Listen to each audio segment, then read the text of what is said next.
Hi, everybody. Here we are, Coach Cindy Lewis Caballero and Coach Sandie Orlando from Seal Performance Training. If you are not watching us live and you're tuning in on a different day, you might think, why are they wearing that stuff? Well, today is Halloween. So we thought, let's get in the spirit. Let's show up in our costumes and make a few of you laugh. So we will take them off once we get moving a little bit here. We are going to be here every second Tuesday around 12:30 to talk about something related to endurance athletes and endurance exercise to help you guys get better at your training, get better at performance, perhaps answer some of your questions or make you better at something that you're working hard on to become a better endurance athlete. Today, to motivate you. Or to motivate you. Yes. Exactly. So today we wanted to talk about strength training, and we wanted to actually take you guys through a bit of a strength training workout that you can do at home without any equipment, or at least with minimal equipment. So strength training is something that we feel is really, really important for an endurance athlete. And there's lots of research as well that shows the benefits of it. However, we also see that strength training are the workouts that are left red and incomplete on our athletes' training peak schedules. As endurance athletes, we tend to really like when our heart rate is up nice and high, when we're not taking a break, when we're just going and going and going for long durations at low intensity. But we have to do those things we don't like to be better at what we do like. So strength training, really important for an endurance athlete. And what you do with strength training and what you do inside those workouts really changes based on the phase of training that you're in. So, for example, for most of us, can I jump in? Yeah. When you're talking about people doing what they like to do, sometimes we don't know what to do when it comes to the strength training, so we don't like it, and so we go out of a routine. It's so once we sort of understand what we're doing and why we're doing it, it kind of helps to get down on the floor and get going with those things. 100%. Really good point. When we're not comfortable with something, it doesn't feel good, and we're not confident doing it, so we skip it. So we're here in Ontario. Our race season locally is, as you might imagine, in the spring and the summer. Right now we're heading into winter. So this is what we call our foundation phase or base training phase. And this is the best time and the most important time for you to be doing strength. And it's the time that you should have a little bit extra time. You're not swimming as much, biking as much, running as much. You have a little bit of extra time to get in the gym and do some strength. Or if you don't have a gym membership, just at least do it at home. Ideal situation, you do have a gym. And right now you would be in there doing some big functional exercises like some squats, some lunges, things like that, some step ups, things that work a whole bunch of different muscle groups at a time, but also with some pretty decent resistance, right? Now is when we can afford to have a bit of muscle soreness, a bit of muscle fatigue from those strength workouts that we don't want to have going into the spring and summer. So all that said, we did say that today we're going to take you through something you can do without the gym. So ideal situation, you've got a gym. If you have any questions about what to do there, send us a message. We're happy to help. Next best situation, we've got our home and we've got our bodies. We can do a whole lot with just that. So use the floor. Yeah. So what are some of the reasons we want to do strength, Cindy? You want to talk about that? Yeah, so strength is really the foundation for before we start into endurance work. If we don't have a basic foundational strength in our bodies, then the potential for breaking down and becoming injured becomes higher. Also, multi-directional strength is really important at this point because most of what we do is in a forward plane. But in order to stabilize our hips, in order to stabilize our upper body, we need to have lateral strength and rotational strength and things like that help support our body as we start to get stronger and start to go longer. So that's a really important part of it, as well as making sure that once we do strength training, we start to pay more attention to our mobility and our flexibility, stretching and things like that. So it's pretty easy when you're doing a strength breakout to get down on the floor and do some foam rolling afterwards, which we often skip until we're injured. So this is really injury prevention and laying down the foundation for the rest of your training. Mm-hmm. Yeah, injury prevention, really important. And also, when you're cycling, do you think you'd be better at pushing power if you could leg press a bunch of weight or if you could squat a bunch of weight? Yes, you would. Your glutes would be stronger, your legs would be stronger. So you're going to be able to push more power and perform better. There's also, evidence out there to show that strength training will also help you learn how to recruit more muscle fibers. So each muscle is made up of a whole bunch of different muscle fibers. And, if we can recruit 10% more, then we're going to be able to push more power or get more speed running or get more speed swimming. So that's another goal of doing strength.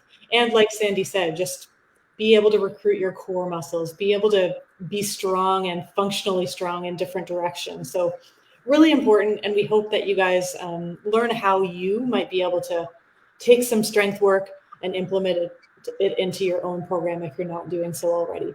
And like always, we always welcome questions. So if you look at this video, no matter when, it could be today, it could be this month, it could be this year, whatever, and you have any questions, please send us an email, clperformancetraining@gmail.com, and we'll get back to you as best that we can. Mm-hmm. Okay.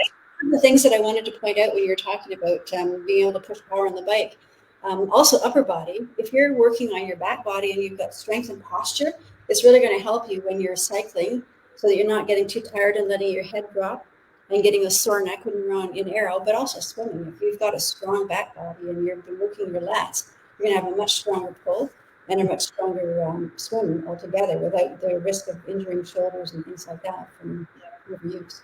And if you've ever watched a race of any kind of endurance race, you see people coming across the finish line really hunched over, right? Lungs really small, not a lot of lung capacity being used there. Like Sandie said too, if you can get those posture muscles strong and be strong enough that you can support yourself right to the end, you're going to be much better off. You're going to be able to get deeper breaths in, fill those lungs up, get more oxygen in to go to those muscles. It's just, it's nicer to be able to finish feeling strong than finish feeling like you're going to collapse at the end. For sure. So we're going to take our costumes off. Yeah. Mine's a really hot costume. And then we're going to take you guys through a full body strength workout using little to no equipment. So feel free to jump in and do it with us. We're going to alternate exercises. Sandie's going to start with the first one. We're going to do one set of each right now. But when you're doing this on your own, you can ideally take a minute rest in between sets and do up to 3 sets on your own time. Mm-hmm. And Cindy, when you write your programs, do you have people go through the entire thing and then start over, or do both sets of the first one, both sets of the second one? What do you prefer? Most of the time, they'll do all 2 or 3 sets of one exercise before moving on to the next. Mm-hmm. Otherwise, there's a whole lot of rest going on. The odd time, I'll put them through a circuit, but the idea of that would be, let's keep the heart rate high and keep moving. Right now, do one set, take a minute rest. We hate taking rest, but take the rest, and then do your next set, another minute rest, next set. Yeah, and I think it's important to read, when you're reading those workouts, to pay attention to that, because there's a purpose for doing them both ways. Yeah. Right. So we were talking about posture. The first one, first of all, before you do any of these, you should be doing a full body warm-up. So before we got on here, I walked around the treadmill and did lots of fast arms and things just to get the blood flowing, which is now probably settled. But it's a good idea just to get the blood flowing in your body, and also it helps with mobility, because you don't want to start getting into strength work without sort of having your shoulders warmed up, your knees and legs and all that sort of thing. Starting off with air squats, usually the big part of it is your posture when you're doing air squats, and this is what we were talking about with posture. You don't want to be leaning forward. The whole point about doing that, I don't know how to see when I'm moving with my legs, but you want to be getting your feet about hip width apart, and your knees you're going to be bending down, keeping your shoulders proud. I use a bar at the beginning just to get down low. And we're talking about range of motion right now. We're not dealing with weights. We're dealing with getting ourselves low, keeping your chest proud, keeping the weight back on your heels so that your butt's sticking out. Feels kind of weird if you're at the gym, but that's fine. Everybody does it. And you're doing a set of air squats. Cindy, is there anything you want to add to that? You do want to make sure that you get tired. So you want to do more than just go through the motions. You want to get some muscle fatigue. So If you don't have any weight, you might have to do 20 or 30 of these to get some good muscle fatigue going on. If you have some weights, then pick some up. You can put them at your side, you can put them up on your shoulders, whatever you want to do to get through a set of 15, 20, where by the last few, it's challenging to do it and maintain good form. And you're also focusing on, when you're coming up, using your glutes, using your hamstrings to push your hips forward, so that you're getting some strength work happening here.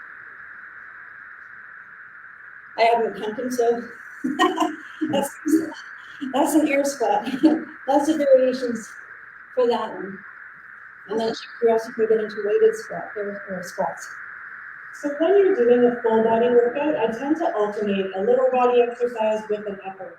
And that'll give your legs a little bit more time to rest before you move on to the next leg exercise. So what we're going to do here is something that involves a whole bunch of different muscle groups and a lot of stability. So decide what level you're at, decide if you're going to stop before you get the whole exercise all put together.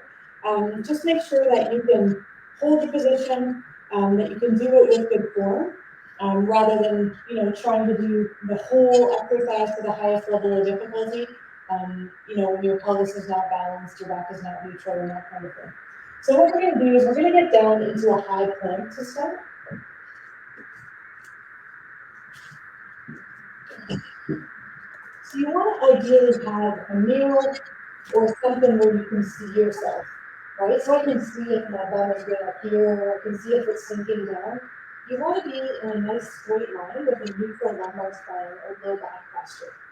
You want to be strong and active between the shoulder blades.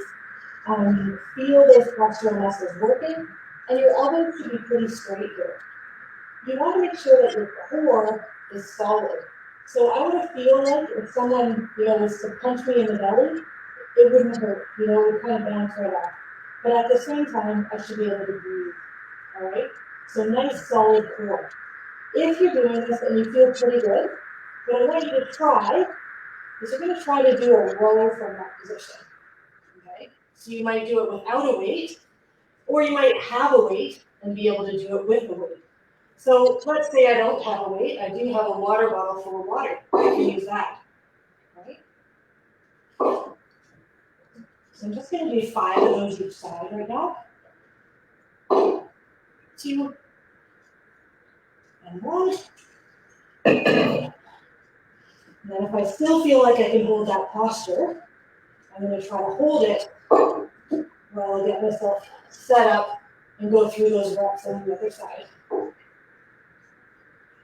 I think what you said earlier about making sure that you're doing it properly, slowly at the beginning, rather than just making sure you can get up to 20, is really important, because if you're just firing your way through it, you're not really feeling your muscles doing what they're supposed to be doing.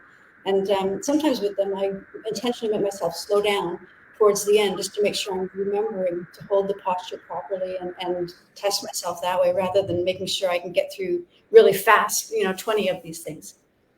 Yeah, and for that one in particular, the one thing that you'll notice is that if you look at me from this side, your hips will want to drop, okay?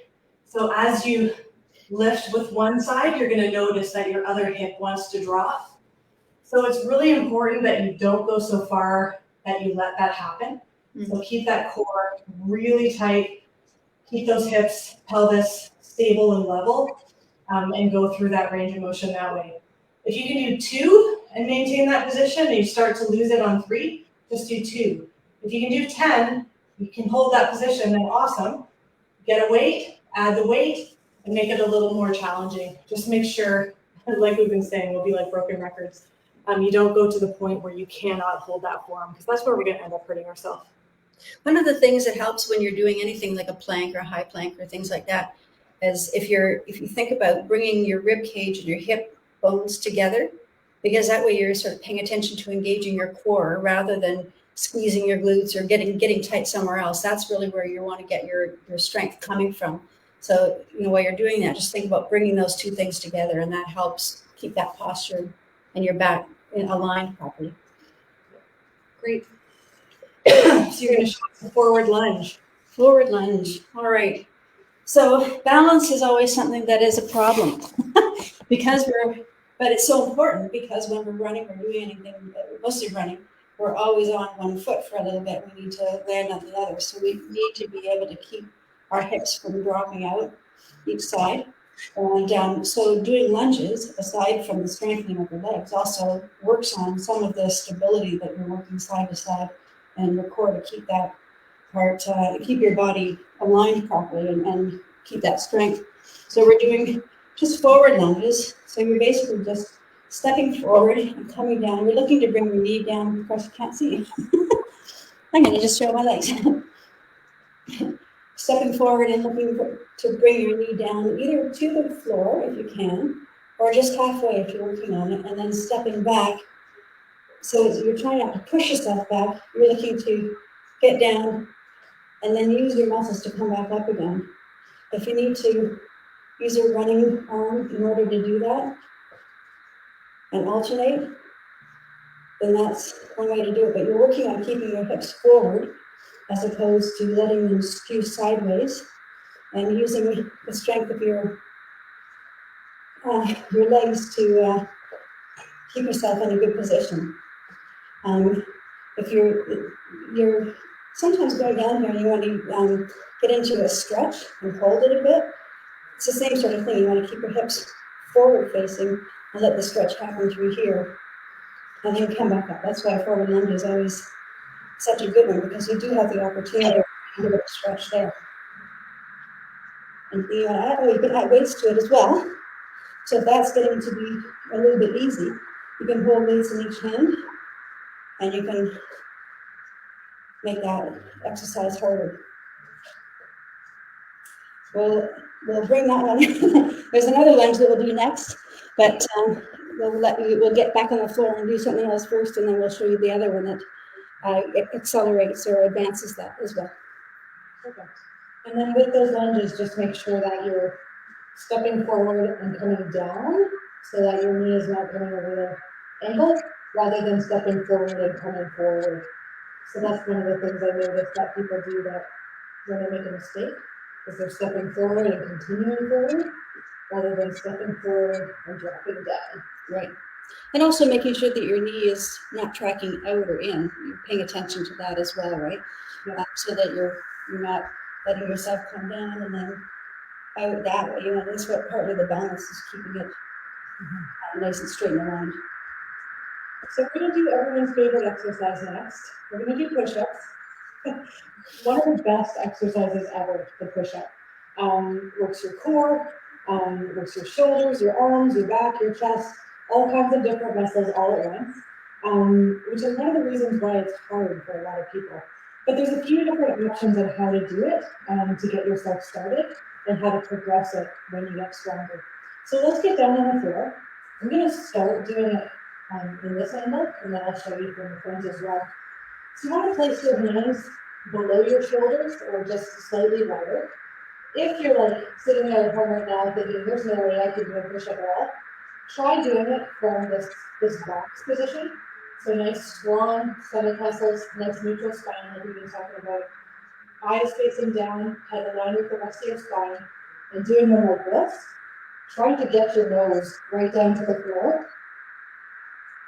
If that feels too easy, you're just going to slide your knees back a little and get yourself in a straight line from the knees through the top of the head.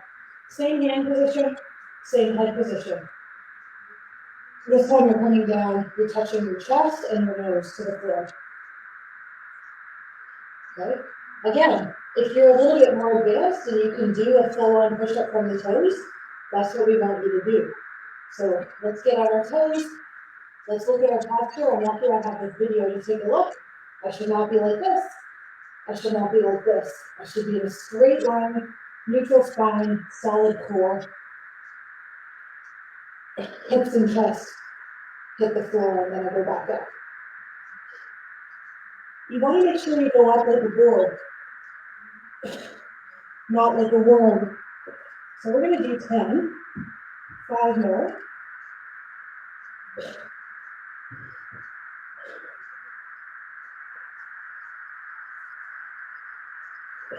And 1. All right, again, if you can do 3 on your toes, Do 3 on your toes. If your form falls apart at that point, try finishing your set on your knees. Pick something that challenges you. It should be hard, it shouldn't be easy. Get yourself tired, but at the same time, make sure that you can maintain the form. Mm-hmm. And this is another one where it's really important to pay attention to holding your core nice and strong and thinking about bringing your ribs to your hips instead of worrying about feeling like you're going to die.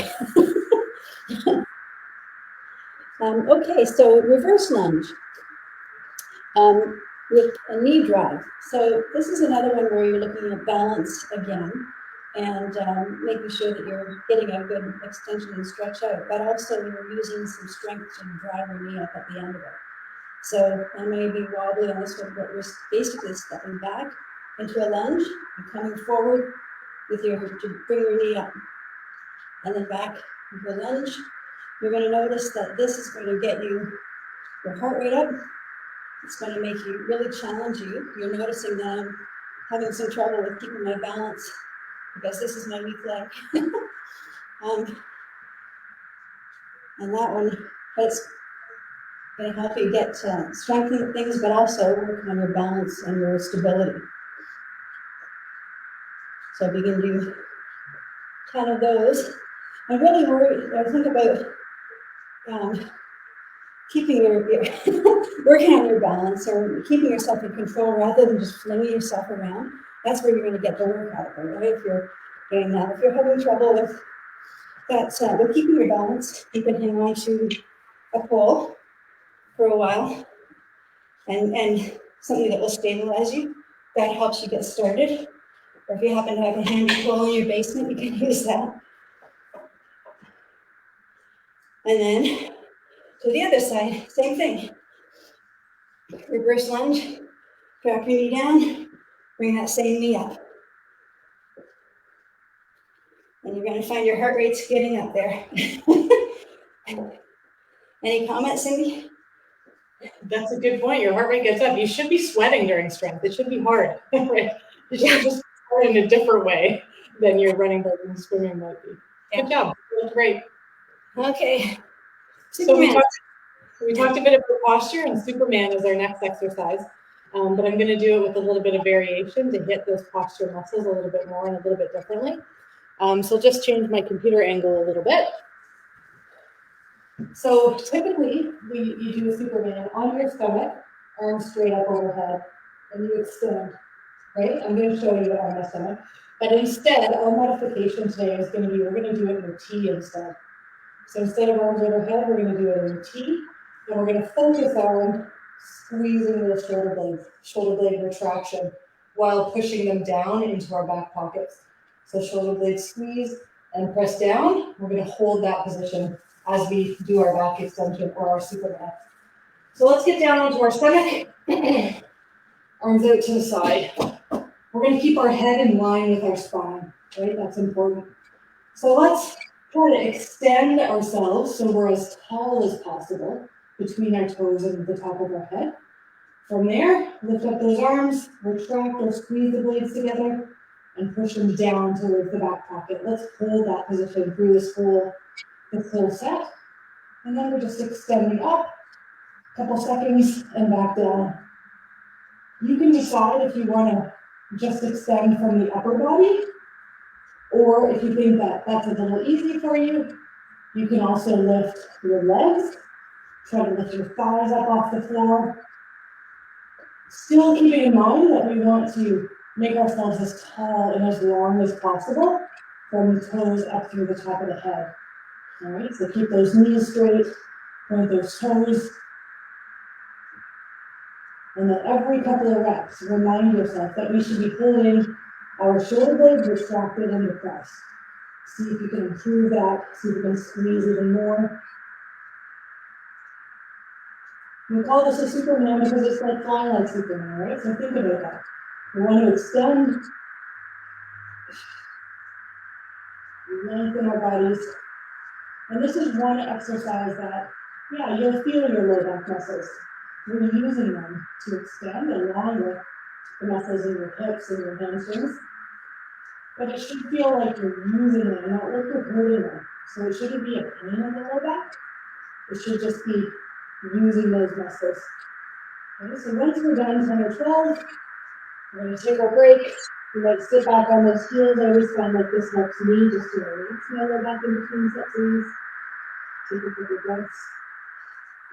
And then you're out, ready to take your full minute rest before you move on to the next round.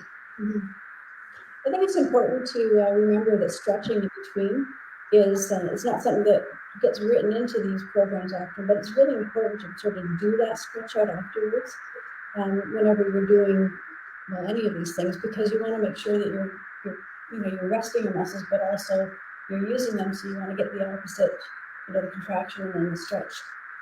So that stretch, particularly when it comes to a low back exercise or an exercise like that, if you're having low back problems, to make sure that you're really getting that stretch out, and not just in our frontal plane, but also the side body coming this way and this way really helps with just keeping all of that stretched out. So our next one is a high plank. Usually, if everybody is familiar with a low plank, when we're on our elbows, a high plank is different because we're staying up higher. That's pretty brilliant. The whole point about this is you're working, I think this is actually maybe easier in some ways than a low plank, because you're using your different set of shoulder muscles and you're using your core here. So you're basically coming up on your hands, making sure that your body is nice and flat. Let's see if I don't know if it's changing. So you're keeping your bum down, your hips down, and your body aligned nicely. You want to make sure that you're using your shoulders properly, not getting them hiked up with your shoulders into your ears. So let your scapula slide down your back. If you're feeling comfortable with that, this way, if you're feeling comfortable there, you can do lots of variations, shoulder taps, and that's going to challenge your core a little bit more. Arm raises, leg raises, or arm and leg together, opposite. Now this is really the challenging one because you have to keep your balance. Okay, I can still do them, yay. But with those ones, when you're getting into the advanced ones, if you're finding that your bone is hiking up, then it's probably you're not quite ready for it. So start with a leg raise, keeping your hips level rather than letting it twist around. And you're holding it for, let's say 5 seconds, 10 seconds, whatever feels okay. And then you're doing that for 60 seconds with the optional arm and leg lift. You can tell I haven't been doing those for a while. That's hard to do it. For yourself, it's hard, whether it's doing a strength exercise or doing a run. Yeah, for sure. And then talking at the same time. Great. So the last one we're going to do with you guys is a side plank. I'm going to do this one from my elbow. You can also do it from the hand. What it does do from the hand is it just gives you a little bit of extra work with stability through the arm and shoulder. So you're free to do that if you'd like to add a little bit of that. So what we're going to do is we're going to put either our top foot in front of our bottom foot or stacked one on top of the other. We're going to make sure that we're in a straight line. So you want to make sure that when you go up, you're in a straight line from your feet through to your head, and you're not in a V with your butt behind you. Okay? So let's activate our core. Let's see. Okay, I'm just going to remove my feet here. There we go. So we're going to get up into that straight line, hip over hip, shoulder over shoulder. We're going to try to lift that top arm up. When we're in this position, you want to think about having a constant lift of the hips up towards the ceiling. I haven't ever seen somebody lift their hips too high. So if you think about lifting those hips, you're probably going to be in the right place if it's a bit of a lift for you. And then squeezing those glutes and pressing those hips forward. We're going to hold this for about 30 seconds. And if you're hanging out there at home and you're like, oh man, I can hold this for 2 minutes, then you can make it harder by lifting that top leg up. So feel free to do that if you like.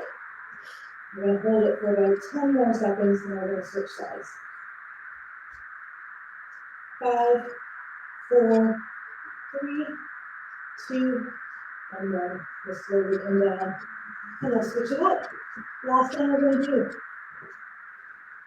Then on that other side, either stacking those feet or top foot in front of the bottom foot. Doesn't work out so well the other way around. Coming up into that position, holding our core tight, making sure our shoulders are stacked, shoulder over shoulder, hip over hip. And if you want, lifting that top leg. Holding that position, nice and solid in that core, lifting that hip, pretend there's a puppet string, just pulling it up towards the ceiling. Squeezing his glutes to push the hip forward. 10 seconds. 5, 3, 2, and 1. Right down. All right, great job, guys. So those are just a few examples on what you can do for adding in an easy to do as far as no equipment. You can do it anywhere. Strength program that you can add into your endurance training program. Like we started off with, there's lots of different ways to structure a strength program. There is an ideal way, but there's also, you know what, this is a great way as well. It might not be perfect, but it's a lot better than not doing it at all. We coach endurance athletes. That's what we do at Field Performance Training, both Sandy and I. We are happy to help you if you need any help building your strength program, building your running, cycling, triathlon, adventure racing program. Feel free to reach out. Again, you can reach us at steelperformancetraining@gmail.com, and we'll send you in the right direction. So we look forward to hearing from you. Have a great day. Anything left to add there, Sandy, that I missed? Yeah, the only thing I would add is if you're just getting started with these things, they may seem ridiculously hard. And, it is hard to get started, especially if you've taken time off or whatever, if you're coming back from injury. So go at it slowly and work your way through them. You don't need to compare yourself to the other people at the gym who can hold a plank for 4 minutes or whatever the heck it is, right? Work at your own pace, and you'll find that if you're persistent and consistent with it, that it'll slowly build, and you will see progression, and then you'll start to be able to do all those other things. It's worth starting now rather than waiting, because it is really hard to get started. But the stronger you become now, the better you'll be able to put that foundation into place for your training when you start in December or January, whenever it is you feel like you're going to really buckle down and get to it. So we are going to post this also on our YouTube channel, the Steel Performance Training YouTube channel, where we'll keep a library of all of the videos that we are doing. So feel free to subscribe to that channel, keep your eyes on it. If you happen to miss what's coming up in 2 weeks, you can always find it there. All right, so we wish you guys a happy rest of the day. It's Monday. It's Halloween. That's right. So happy Halloween if you're watching this live. It's National Pigtail Day, apparently. What's that? It's National Pigtail Day. Happy National Pigtail Day. We'll see you guys in 2 weeks at 12:30. Yep.